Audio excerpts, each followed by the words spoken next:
What's up, everybody? It's the Everyday Dad. I hope you're having a fantastic day today. We're finally getting around to the video I've been promising for months, the review of the Feima Robotics Jamie drone. Before we get into it, I just want to thank Feima Robotics for sending me this drone for review. The Jamie is a tiny drone that definitely falls in the selfie drone category. It shares this category with the DJI Spark, Zerotech Dobby, the Hover Camera, the Parrot Bebop, and a few others. It's pretty small as far as camera drones go, but it does weigh 550 grams, which is almost twice the weight of the DJI Spark. I'm not usually a fan of shiny exteriors as they can get smudges, but I really do like the color and finish of this drone. It makes it look like a flying golden beetle, which I think looks really cool.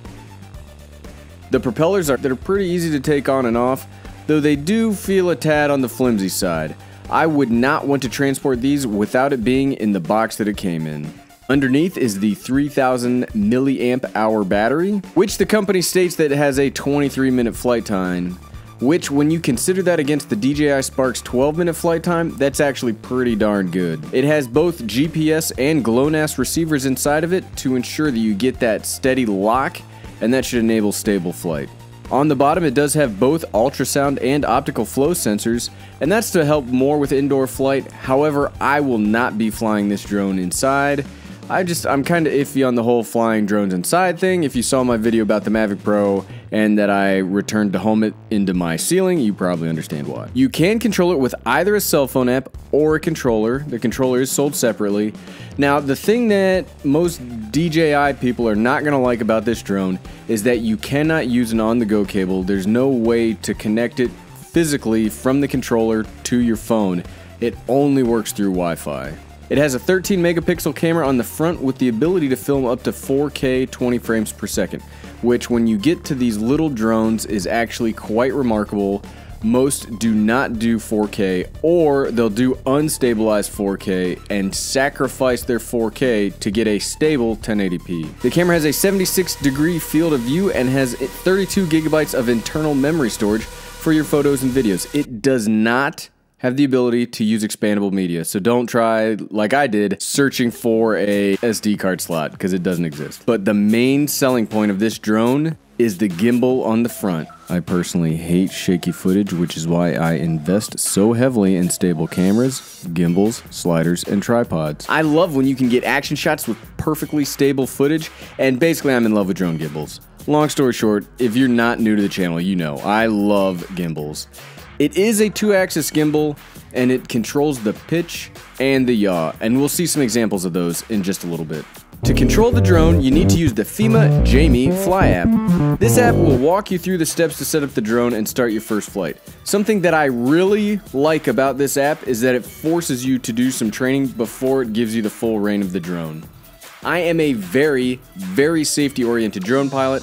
I always check to make sure I'm not flying in restricted airspace. I always follow my own little checklist before I fly. I'm super safety oriented, and I really, really like that there's a little training routine you have to go through beforehand. There's a video you watch, there's some steps you got to go through before you can fly the drone. Yes, it's more of a hassle if you are a professional or you are a more experienced drone pilot, but if you are not, this is such a good feature to give brand new drone pilots just a little taste of what to do right before flying. I'm a very big fan. There's a few control settings that you can change with the app. You can set up a virtual fence to ensure you stay flying in an area of your predetermined choice. You can calibrate the compass. You can change to different photo settings. You can change the camera's exposure settings. You can change the photo size and video quality. All the standard stuff that you can do on drones, you can do on this one, and you do it in this spot. Now, I will say, one of the frustrating things I find about this app, even though I just praised it a few seconds ago, is to unlock the smart features. You can't see my air quotes right now. To unlock the smart flight features of the drone, you have to level up your account doing certain things. Now, like I said, I do like the idea of a little bit of training, but to unlock every single feature of the drone behind a level up system is not something I'm a huge fan of. I think there should be middle ground somewhere in there against training and freedom. So really, what is the difference between a selfie drone and your cell phone when you're trying to take pictures? the drone flies, right? So if it doesn't fly well, what's the point?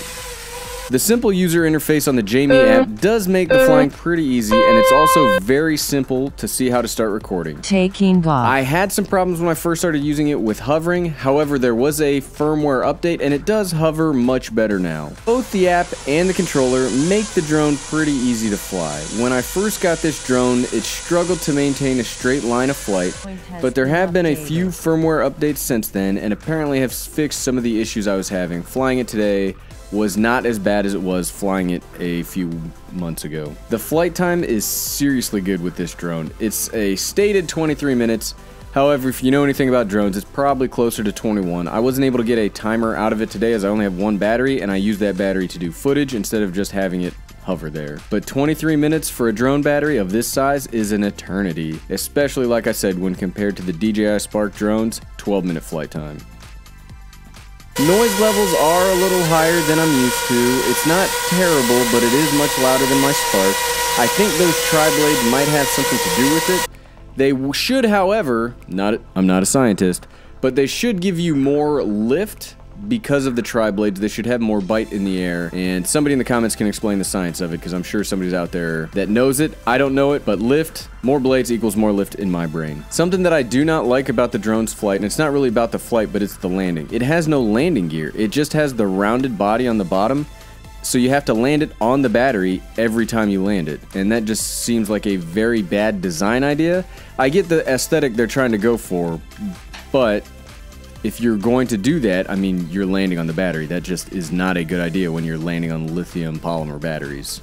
But what we really need to talk about if we want a drone to be more than just a toy, fly around, you know, a little bit with your kid, is how well does the camera work?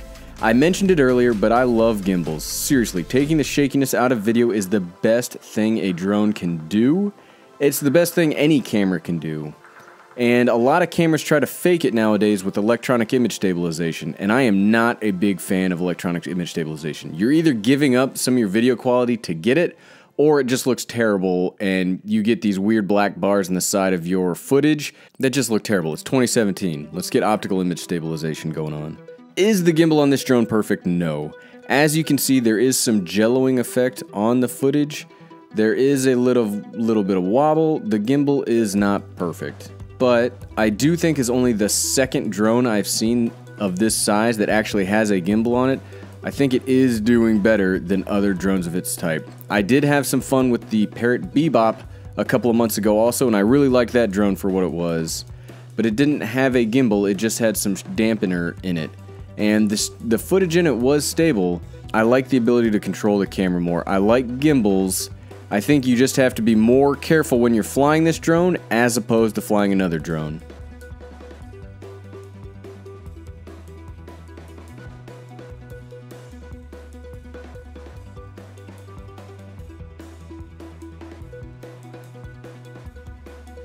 So the main competitor for the Jamie is clearly the DJI Spark. Now, this is not an unbiased review because if you know me, you know that I think the DJI Spark is probably the best piece of technology on the market right now. I love this drone. Like, I cannot say enough good things about it. But what does this do better than the DJI Spark? Well, for one, it does do 4K. DJI Spark does not do 4K in any way, shape, or form. This also has the ability to change the frames per second of your video, whereas the DJI Spark will only do 1080p by 30. That is all it will do.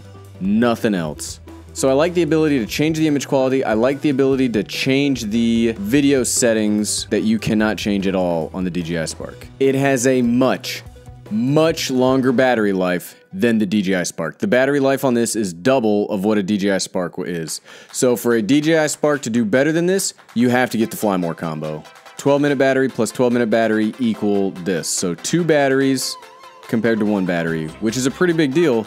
When you got to stop to change out the batteries, that's lost time. You could be missing shots where you're not going to miss them on this one. However, if you're looking for a selfie drone in this category, what you're really looking for are 2 things.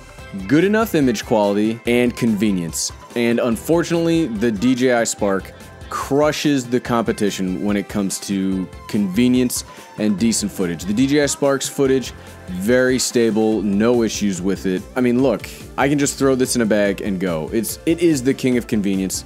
This drone's not as convenient. You got to take off the propellers, put them back on. It's not a deal breaker, but it's not great. But what I really like about this drone is not necessarily the drone itself. What I like is more the idea behind the drone. I don't like that DJI has a monopoly on the market because that gives them no incentive to improve that much. You get things like the Mavic Pro Platinum and the Phantom 4 Pro Obsidian. If they're the ones with all the market share, where is their incentive to do better? Well, seeing that other companies are out there trying it, giving it their best, and this is not a bad drone. 2 years ago, our minds would have been blown away by this. Just like, it's got a gimbal and it's this small and it does all these amazing things. We would be blown away. I like that Feima Robotics is out there doing new things, and this is not just some cheaply made crap that you're gonna get from a shady website that is barely gonna work. It's not gonna be supported by its manufacturer. They've already released several firmware updates just in the time that I've had it, so I'm really impressed with this drone. If you're a DJI hater, and there's DJI haters out there, and you're looking for a small selfie drone, I would recommend getting this drone. If you're not a DJI hater, get the Spark. I mean, all day long get the Spark, but if you're looking for something small and you hate DJI products, take a look at the Jamie. It's actually pretty good. Well, hey everybody, thanks for watching. If you like what you saw, click that subscribe button down below.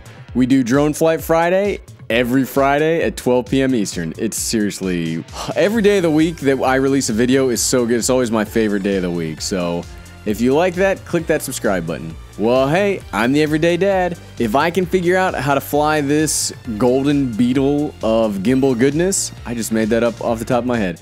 If I can figure out how to fly this, you can figure it out. Thanks for watching.